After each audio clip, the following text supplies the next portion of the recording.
টেটৰ পোষ্টমত আবেদনৰ সময়ত কি ডকুমেণ্টছ আপলোড কৰিব লাগিব কাৰণ মনত ৰাখিব এটা সৰু ভুলে পৰ্যন্ত আপোনাক বিপদত পেলাব পাৰে যদিহে আপুনি সকলো ধৰণৰ ডকুমেণ্টছ সঠিকমতে আপলোড নকৰে নমস্কাৰ বন্ধুসকল welcome back to another video of knowledge is virtue বহুতো বন্ধু বান্ধৱীৰ মনত কোৱেৰিজ আছে যে কি ডকুমেণ্টছ আপলোড কৰিব লাগিব কেনেকৈ আপলোড কৰিব লাগিব আৰু আপোনালোকে যদি বিচাৰে মোবাইলত আপোনালোকে এপ্লাই কৰিব পাৰে তাৰ এটা ভিডিও আপোনালোকে কমপ্লিট প্ৰসেছ স্টেপ বাই স্টেপ আমি এটা ভিডিও আপলোড কৰিম গতিকে আজিৰ ভিডিওত আমি কি ডকুমেণ্টছ লাগিব সেইখিনি আলোচনা কৰিম যিসকল বন্ধু বান্ধৱীয়ে জানে হেতু ভাল কথা বহুতে নাজানে সেই কাৰণে এই ভিডিওটো বনোৱা হৈছে ইয়াতে লিখা আছে documents required to be uploaded in কালাৰত আপলোড কৰিব লাগিব কাৰণ অৰিজিনাল ডকুমেণ্টছ যিখিনি আছে সেইখিনি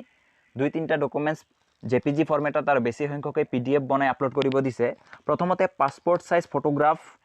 আপলোড কৰিব দিছে যেটো জেপিজি ফৰ্মেটত হ'ব তাৰ সাইজ কি হ'ব হেতু আপলোডৰ সময়ত যেতিয়া আমি ভিডিওটো আপলোড কৰিম হেতু আপোনালোকে চাব তাতে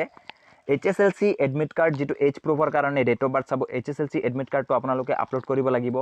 higher secondary marksheet and certificate হেতু PDF ফৰ্মেট কৰি আপলোড কৰিব লাগিব degree marksheet and certificate upload কৰিব লাগিব PDFত সাইজটো তাতে পাব any other marksheet and certificate of higher education যদি উল্লেখ কৰিছিলে তেনেহলে হেতু আপুনি আপলোড কৰিব লাগিব 6 নম্বৰ পইণ্টত দিছে DLED or BEd marksheet first year second year and certificate যদি আপোনাৰ DLED আছে বা আপোনাৰ BEd আছে তাৰ মাৰ্কশিট আৰু সাৰ্টিফিকেট উভয়টা ফাৰ্ষ্ট ইয়াৰ আৰু সেকেন্ড ইয়াৰ দুয়োটাৰে আপোনালোকে একলগ কৰি PDF আকাৰ কৰি হেতু আপলোড কৰিব লাগিব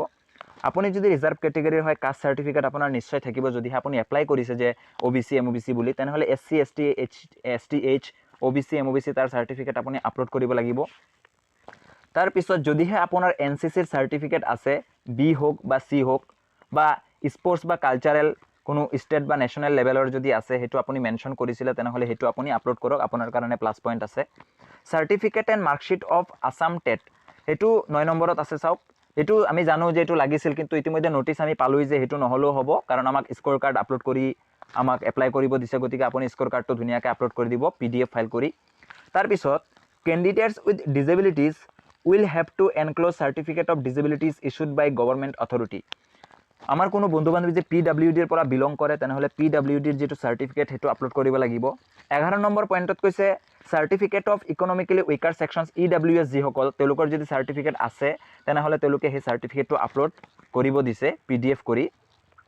certificate of ex servicemen issued by the director Sainik welfare board যদি এক্স সাৰ্ভিসমেন তেনেহলে সেই ডকুমেণ্টছ আপলোড কৰিব লাগিব তাৰ পিছত স্ক্যান সিগনেচাৰ হেতু জেপিজি ফৰ্মেটত আপলোড কৰিব দিছে 50 KB হাইয়েষ্ট এটোৰ তলত আপলোড কৰিব দিছে স্ক্যান কপি অফ সিগনেচাৰটো গতিকে বন্ধুসকল এইখিনি ডকুমেণ্টছ আপোনালোকে আপলোড কৰিব সঠিকভাৱে আপলোড কৰিব লাগিব আৰু আপোনালোকে যদি বিচাৰে যে আপোনালোকে মোবাইলতে এপ্লাই কৰিব পাৰে তাৰ প্ৰসেছ মোবাইলত আমি দেখাম কেনেদৰে এপ্লাই কৰিব লাগে আৰু যদিহে আপোনালোকে বিচাৰে নাই কোনো দোকানত কম্পিউটাৰ শ্বপত গৈ পেলাই আপোনালোকে আবেদন কৰিব তেনেহলে হেতু আপোনালোকে কৰিব পাৰে ভাল হ'ব বন্ধুসকল আজিৰ ভিডিওটো ইয়াতে সামৰণি মাৰিলো যদি ভাল পাইছে লাইক কৰিব আৰু আমাৰ চেনেলটো সাবস্ক্ৰাইব কৰিব জয় আই অসম জয় হিন্দ